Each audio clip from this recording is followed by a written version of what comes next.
Today, the kids are on their way over for a trip up to the mountain.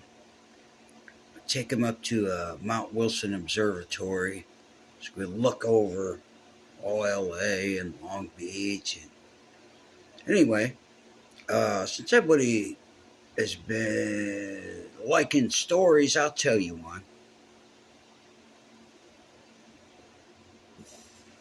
The Whisky a Go-Go.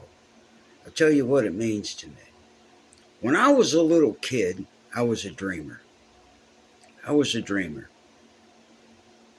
grew up kind of in a rough life, Southwest Detroit, downriver Detroit.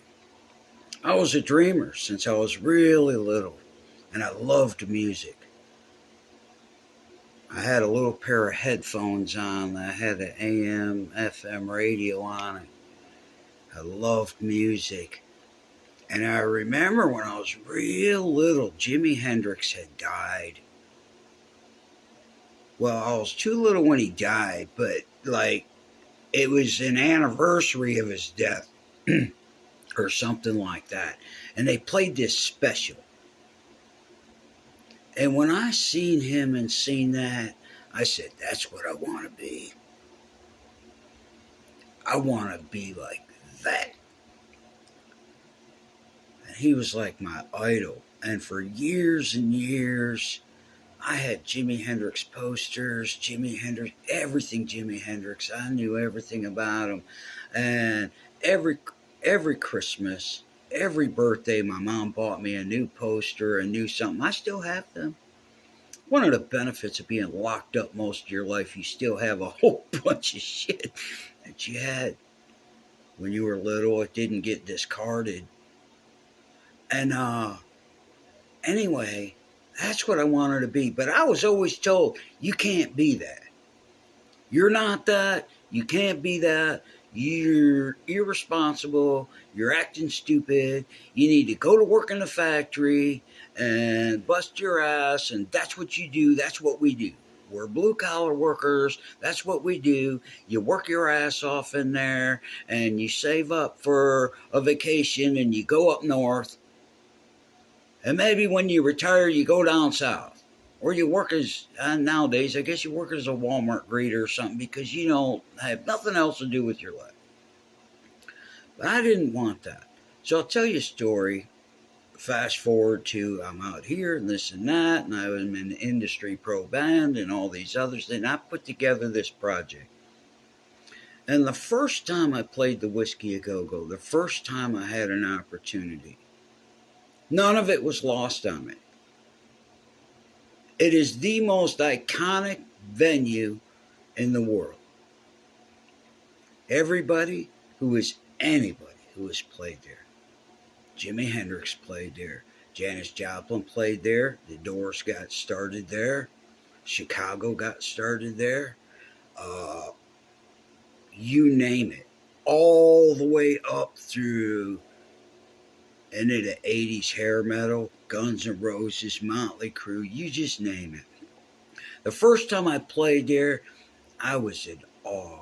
I was in shock. I was in awe. The old pictures of Jim Morrison passed out drunk and all the stuff and the pictures that are on the walls of the old days and all the stuff. And just being part of it, it was so overwhelming, so insane, so awesome. It was like a dream, man.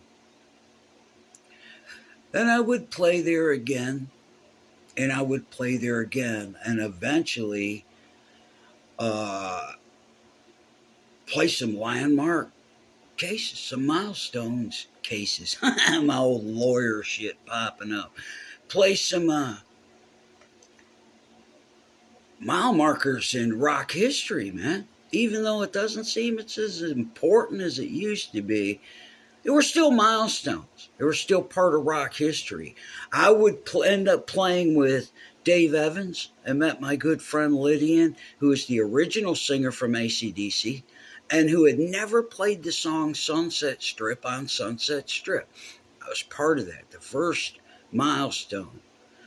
During the lockdown, The Whiskey had decided to do a thing live on Sunset and broadcast live out of the Whiskey.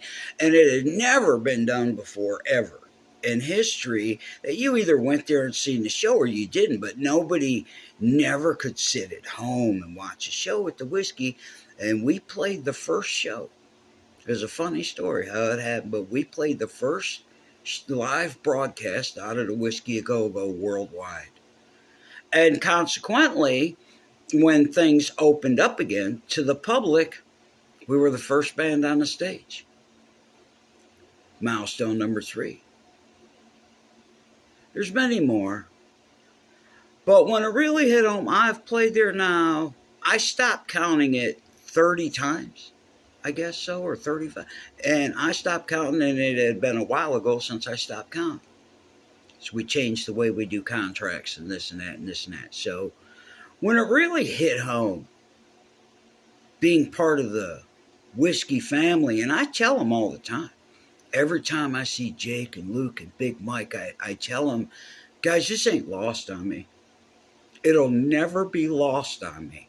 I know what this place is. I know the opportunities you've offered. I know what you've done. I know what this means. Still, I know. They could just have fucking Kiss there and fucking whatever, any day they want. I know what it means. And when it really, really hit home is I went through this disastrous breakup. For a lack of a better term, I was discarded.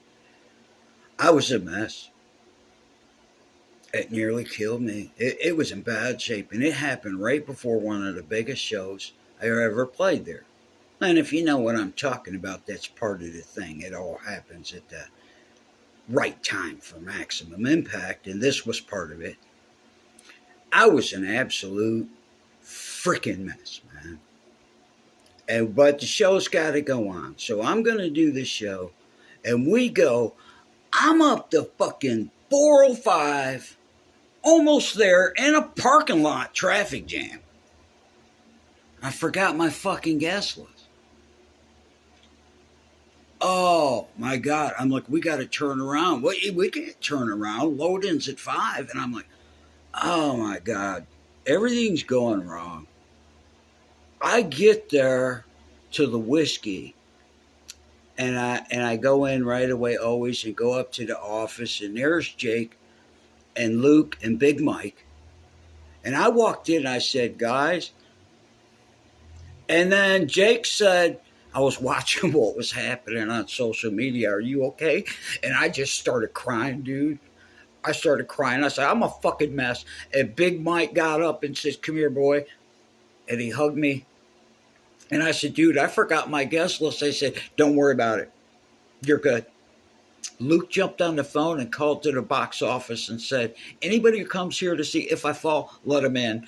We messed up and we misplaced his guest list and his ticket sales. They're like, you're good. You're good. Anybody who comes in, they come right in. Anybody who comes up for you, they come right in. It's all good. Anything else you need? Do you need anything else? And I'm like, no, I guess that's it. And they're like, and then they're like, welcome home. It's good to have you home, dude. You know, chill out. Let's just enjoy this evening. Let's fucking rock out. Let's rock out. And I actually did get on there and do a performance, and I started doing a song, and I broke up when I was doing it. But feeling part of the Whiskey family now.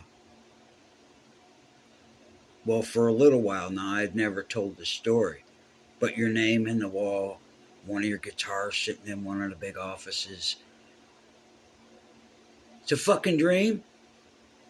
It's still a dream. I'm playing there Thursday with a Doors tribute band. I'm not a big fan of tribute bands. I'm not. Bless their heart. They do their thing. I ain't got nothing against them. Just not for me. But I guess this is supposed to be a pretty awesome deal coming. And they messaged me. I said, hey, dude, it's short notice. It's this and that. Want to be part of this deal? And I'm like, well, fuck yeah. And so, but I wanted everybody to know, like, to go from doing your dream thing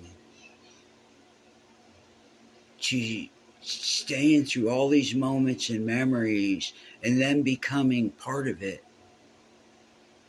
It's not lost on me. It'll never be lost on me.